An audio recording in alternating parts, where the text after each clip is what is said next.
Let's take a look at this general vectors question whereby they are testing you on the understanding of the rules and properties of vectors. This is a kind of question that is not much heavy as compared to the 3D coordinate kind of vectors question, but nevertheless, we will still be expecting one such question to be appearing in the final A-level exam. So we have this question says that we have two vectors u and v. They are both unit vectors. So when they are unit vectors, they are just telling you that the modulus of u and the modulus of v are both equal to 1. And the angle between u and v is an acute angle. So maybe we can just draw a tiny diagram to illustrate this information. We have vector u, vector v, and the angle between them is an acute angle of theta.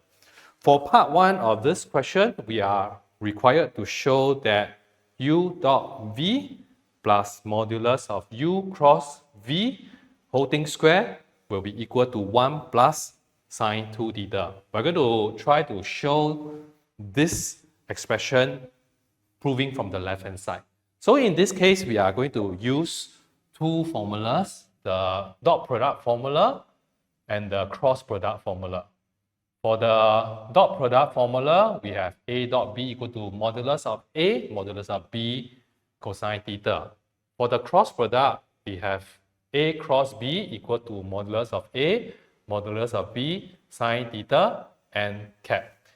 In this formula, when we are crossing two vectors, we will actually get another vector. So that is why we need to put in this n cap, which is a directional vector, right? But this is not a commonly used formula for crossing two vectors. So instead, the more commonly used formula is the modulus of a cross b, which is just equal to modulus of a, modulus of b, sine theta without the n cap. Because in this case, when we are putting modulus on both sides, modulus of a unit vector is just equal to 1.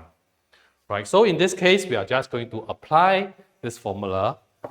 For our u dot v, it will just be modulus of u, modulus of v, cosine theta.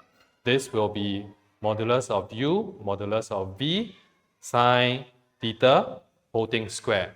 Since it's given to us that the length of u and v are both equal to 1, by substituting into this u and v here, I will simply left with cosine theta plus sine theta whole thing square. So we are going to do an expansion for this. We will have a cosine square theta plus 2 cosine theta sine theta plus sine square theta. Using the properties of triangles, cos square plus a sine square, I will just end up to be 1. As for this expression here, I can change it into sine 2 theta.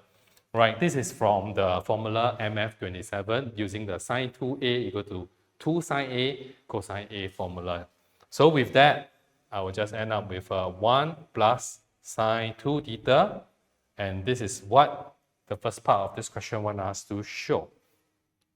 And in part 2 of this question, we have another vector w is such that u plus w equal to kv, where k is a constant in terms of theta. By considering u plus w dot with v or otherwise, find the value of k if w is also a unit vector. So maybe I'll just write down the additional information first. Unit vector, so for w, so the length of it is just equal to 1. So the expression given to us is equal to u plus w is equal to kv. So using the help given by this question, we are just going to dot this expression by a v on both sides. So we will end up with a u plus w dot with v. So the right hand side is kv dot v. For this case, we are just going to use the distributive law. I will end up with a u dot v plus w dot v. And for v dot a, I will just end up with modulus of v whole thing square. Because if you were to imagine, you will be replacing the b with an a for this equation here.